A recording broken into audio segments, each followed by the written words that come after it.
Hey guys, what's up? It's me, Thomas. Today we're back here with extra history. Well, it ain't McKinley, but we are still in U.S. history. Part 3 of the American Mass Deportations with military solution. Oh boy. Yeah, I'm not sure how big or bad this is gonna get. Let's just hop in and watch, huh? Be sure to like, subscribe for more. Hope you enjoy. Let's get to it. Washington, D.C., 1954.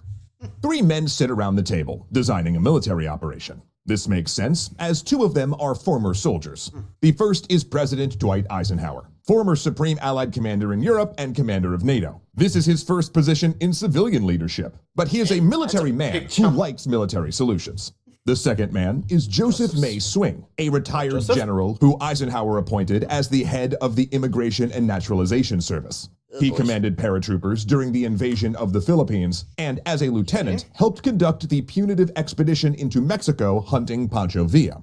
And the third man is Harlan Carter, chief of the Border Patrol. He'd followed his father into the job and risen through the ranks as a hardliner. At the age of 17, he'd shot and killed a 15-year-old Hispanic boy in cold blood after suspecting, without evidence, that the kid had stolen his family's car. But it's Carter, the only one who'd never served in the armed forces, who is proposing using the military within American borders. He proposed a vast operation where the U.S. military will assist INS in sweeping factories, farms, and kitchens for undocumented immigrants, then deport them immediately via trains, boats, and plane flights. Eisenhower approves the raids, but denies Carter the use of the military as unconstitutional. Instead, Swing will use INS assets in a military fashion, in a sweeping summer offensive targeted at the American homeland. And they'll call it Operation. For anyone wondering, the initials are WB, by the way, just to help you. Hey everyone, IRL Matt here. Sorry for the interruption, but I'm sure that bleep you just heard set off a few alarm bells, as that's something that we don't normally do on our show, and I wanted to talk about it for a minute. So our last episode in this series recently got demonetized by YouTube for a while because we used the official name of said abhorrently named United States operation. This caused a rather large hit to the video's ability to reach a larger audience and share this often underrepresented history with more people. Now, in the episode you're about to watch, which was completed before episode 2 aired, we dive further into the stain on our country's legacy and use its official U.S. government name throughout. On the philosophical side, this is because we believe if you constantly sanitize the awful or just plain uncomfortable bits of history, even the most thoughtful discussions begin to lose context, and we lose opportunities for all of us to learn from our collective mistakes and do better in the future. However, sadly, on the studio side of things, with YouTube's inability to have a nuanced pre-screening system, we can't risk YouTube demonetizing this video and burying the series further, hence the changes to the episode you're about to see. With all that said, should you want it, the uncensored version is available over on Nebula. And I know that it's odd to be saying something like, go hear the official government slur uncensored here, but like everything in history, the fuller a picture of our shared past you receive, even a terrible one, the more context is available for you to learn from. As always, thank you so much for your support, and back to the episode. Last episode, we discussed how migration turned into a national security issue, as Cold War fears of subversion and infiltration helped get national security hawks in Congress on board with anti-immigrant rhetoric. And in Operation WB, Eisenhower tried to meet this supposed national security problem with a national security response. However, it was not the tactics that were new. Back in 1950, Border Patrol operating in southern Texas began employing a new strategy that used a mobile strike force of 12 agents operating with a complement of automobiles, a truck, an airplane, and 2 buses. They'd raid a field, business, or event, sweep up everyone who didn't have papers, and then load them onto a bus at gunpoint that would take them across the border. Then Swing and Carter agreed to roll out these tactics nationwide. Okay, the fact they have to do it at gunpoint really goes to show you, like, how much they were just trying to let some aggression out. I mean, heck, the guy earlier, Jim, he killed a guy. Like, seriously, you had no evidence, and you stole my car. Like, dude, how are you even in public office? Like, hello? So they tells me Mom and Daddy bought him out of jail time. Corruption, man. it goes back.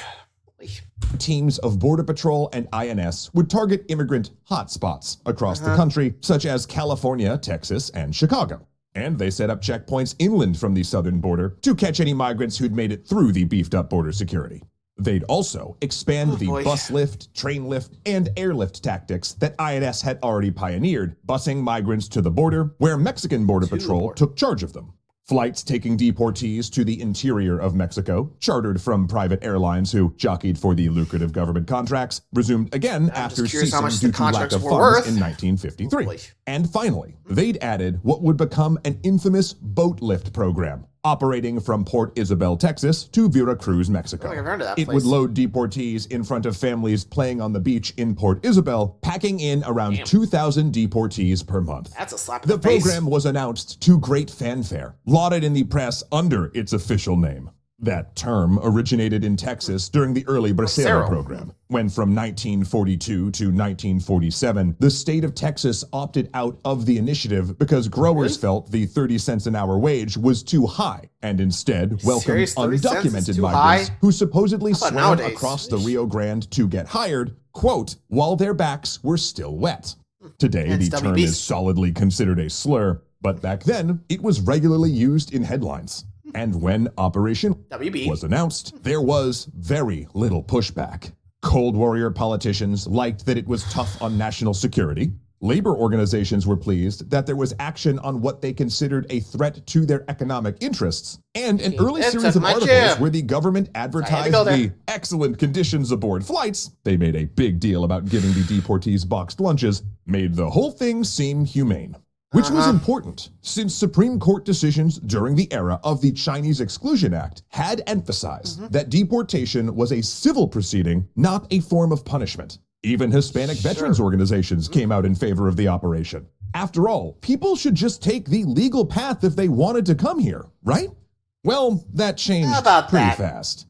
First, the raids hit California, and it started to become clear just how many people were getting swept up, including how many citizens or U.S. citizens' spouses and children were being taken. Similarly, Hispanic veteran and labor organizations started to get reports of their members being stopped and treated like criminal aliens, forced to show papers, or even deported in error or regardless of their visa status. Others God. Like, okay, again, the fact they didn't even bother to check, or at least do a better job to be like, okay, our bad, here's the money. Sorry about that. You're a citizen. Like, how do they not think? And at this point, back then, it just had to be had some racial undertones at this rate, you know? I mean, heck, I'm pretty sure at this point the Jim Crow laws were still going on, and, well, you saw what's going on here.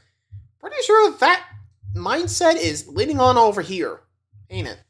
Lost family members, so they began to reverse course on the program and lodged protests against it. Then in Texas, growers complained to newspapers that the, quote, poor were terrified of the government agents, saying that they didn't know why the government had to persecute Mexicans who were just wanting to work. In fact, growers began hiring armed guards that had standoffs with INS agents while their workforce hid.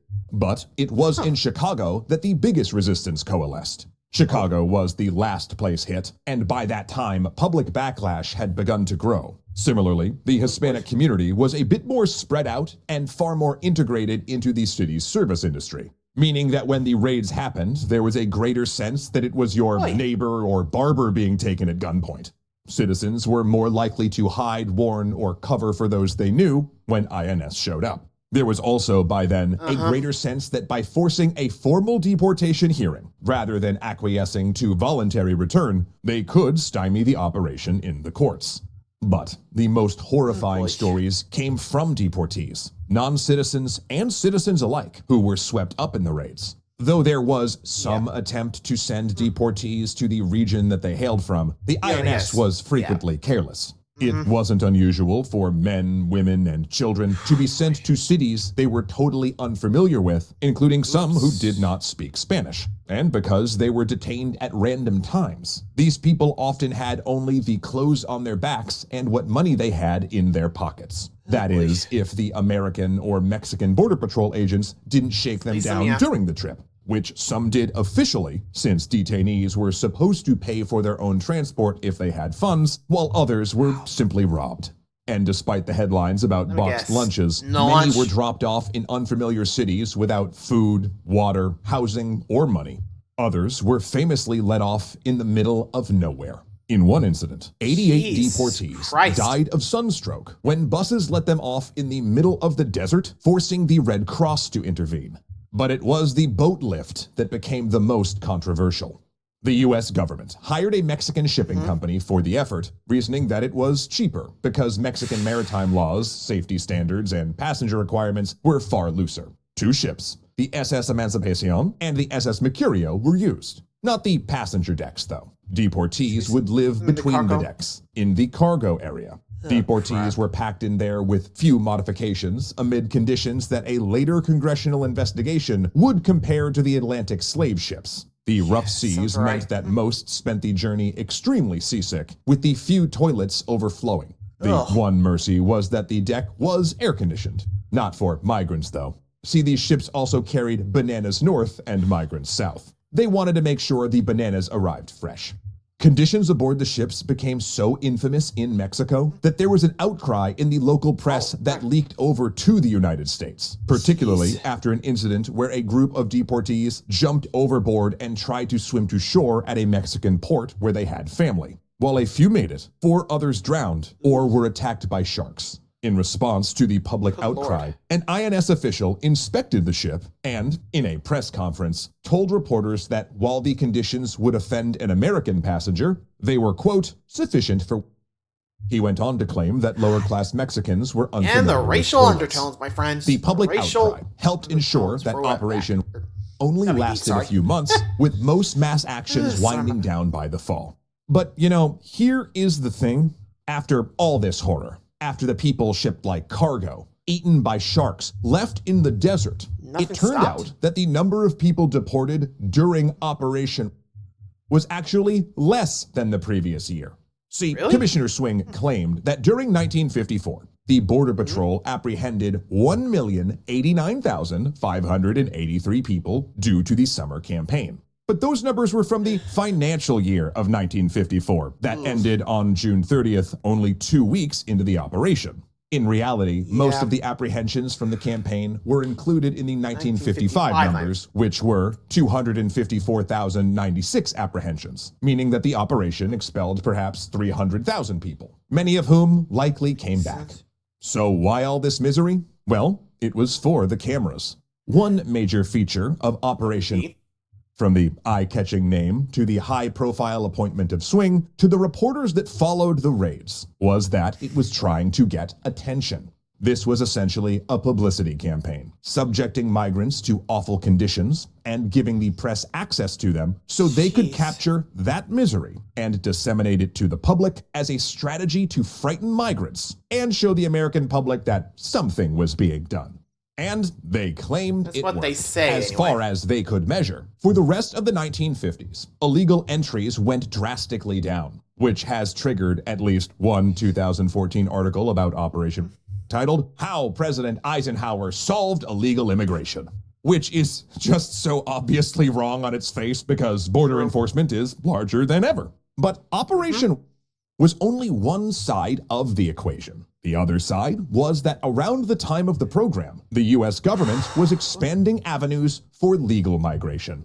In 1950, the Bracero program offered 67,000 visas per year. By 1956, it had been raised to 445,000. Meanwhile, there was no cap on permanent residency. So for those who wanted to stay or bring over family, channels for legal migration existed. Employers could and did sponsor braceros for permanent residency, which raised the number of official migrants from 9,600 in 1952 to 65,000 in 1956. So this was a bit of a carrot and stick approach. The naked inhumanity of Operation was supposed to drive anyone thinking about crossing into the expanded and improved official channels, which is part of why, by the end of the 1950s, border apprehensions had dropped to just 30,000 per year, and the border situation was deemed solved.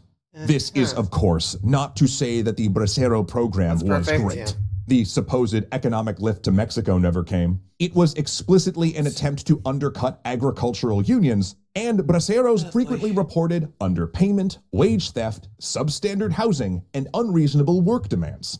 By inviting marginalized people into the U.S., paying them less than American workers, and giving an employer total power over their visa status, it was creating a system rife for abuse. In fact, the operation was partially targeting these abuses.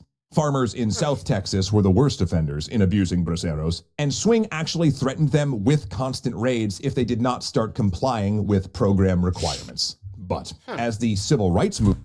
Okay, that makes sense, I guess, but still, there had to be a better way to do it. You didn't have to scare them to treat them right. That's just messed up, though. Like, seriously, in the same cargo hold as fruit? Like, come on. You're really starting to bring up, like, that slave trade thing again. Like, come on, dude. The 1950s. Change your mindset, huh? Anyway. Gained steam, the Bracero program came under heavy fire from liberals in Congress, who cast its low pay and loose labor standards as inherently racist. Both politicians and commentators compared it to slavery, with the comedy songwriter Tom Lehrer lampooning a California Republican as arguing that, quote, even back in Egypt, the pharaohs had to import Hebrew braceros. As a result of this increased scrutiny, the Bracero program ended in 1965. But the results of Operation WB echoed on. During later border scares of the 1970s forward, the first solution was always to further fund enforcement and militarize the border, a situation that became self-perpetuating, because more enforcement always leads to more apprehensions, which made the problem look statistically worse. Alternatively, lower apprehensions could be spun by an opposition party as inaction on the border. So the border became increasingly militarized, leading to two patterns. First, while most illegal crossings previously happened in the vicinity of urban areas, now people were driven to much more dangerous crossing points in the desert or wilderness. This increasingly necessitated paying people smugglers or guides, making the cost of entry steeper financially as well. Second, once inside, the increased danger and cost of the crossing meant that it interrupted the circular migration pattern of working in the US, then returning to Mexico. Meaning you had more undocumented people staying in the United States, even if they had not planned to, since they often didn't want to risk crossing again, getting caught, and shipped somewhere random hundreds of miles away from where they were from in Mexico. So in summation, immigration is, to put it mildly, a complicated issue. And what we would like you to take away from this series is that it's an issue that doesn't stand still.